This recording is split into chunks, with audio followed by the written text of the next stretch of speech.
For more on this, let's bring in Maura Gillespie, Bluestack Strategies founder and principal. She was an advisor to former Speaker of the House, John Boehner, which is important given all the negotiating that is going to be needed here on the House on the Republican side. Thank you so much for being here, Maura. Let's start off with just these two full screens to show our viewers what we've seen here.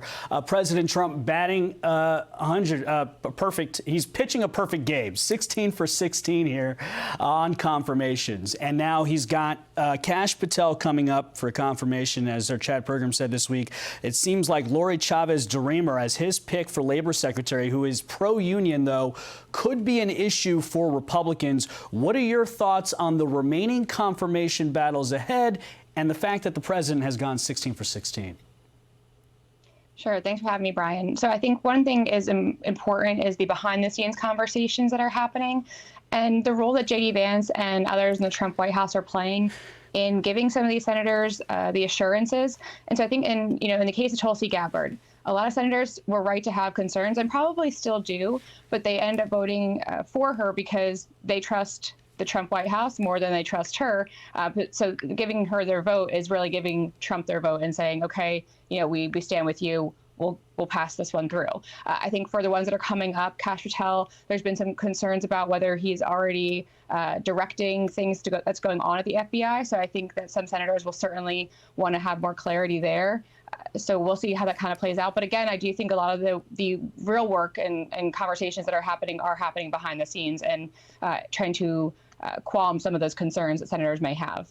Now, you talk about those behind-the-scenes conversations. Now we really talk about a situation here where we can see a battle among Republicans, and that is about the budget and the fact that the president wants this one big, beautiful bill to take care of tax reform, defense, energy, all of it. The House budget coming out with, House Republicans coming out with $4.5 trillion here in tax cuts and $2 trillion in spending cuts over the next 10 years. Now this goes to the House floor for a vote.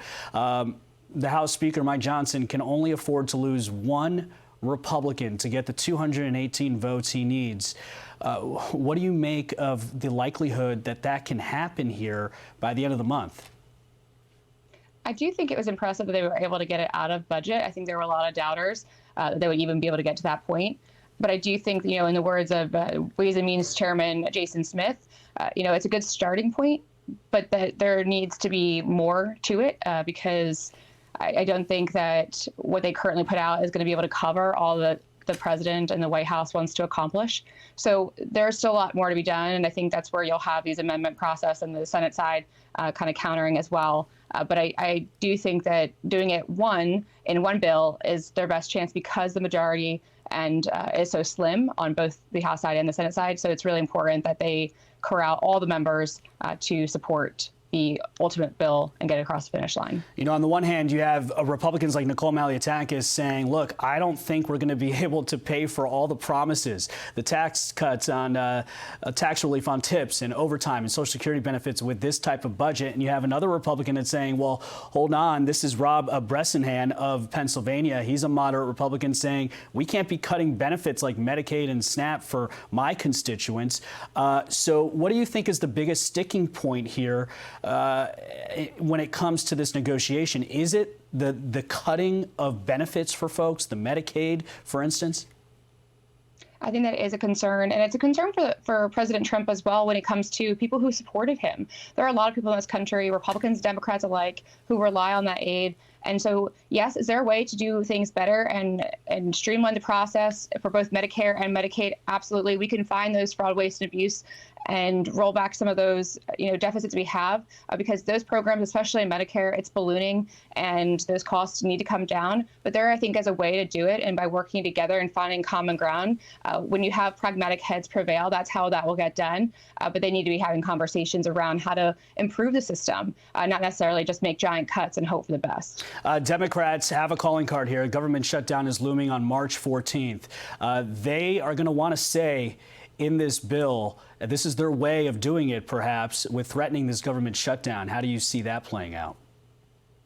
Well, government shutdowns don't play well for anyone who decides to run with that as their argument. We know that in the past, Republicans have been burned time and time again by trying to do government shutdowns. So if the Democrats want to do that, they know what the cost is. And for a party that is without a majority in any House, Senate, or in the White House, I don't think that it's smart going into the midterms by saying, yep, they shut the government down. I don't think that that bodes well with the American people, because we're the ones that feel the impact of that decision. Well, if Republicans want this one big, beautiful bill, they have to figure out how to pay for it. That seems to be, right now, it is the biggest sticking point. We'll see what happens in the coming weeks. Maura Gillespie, thank you so much.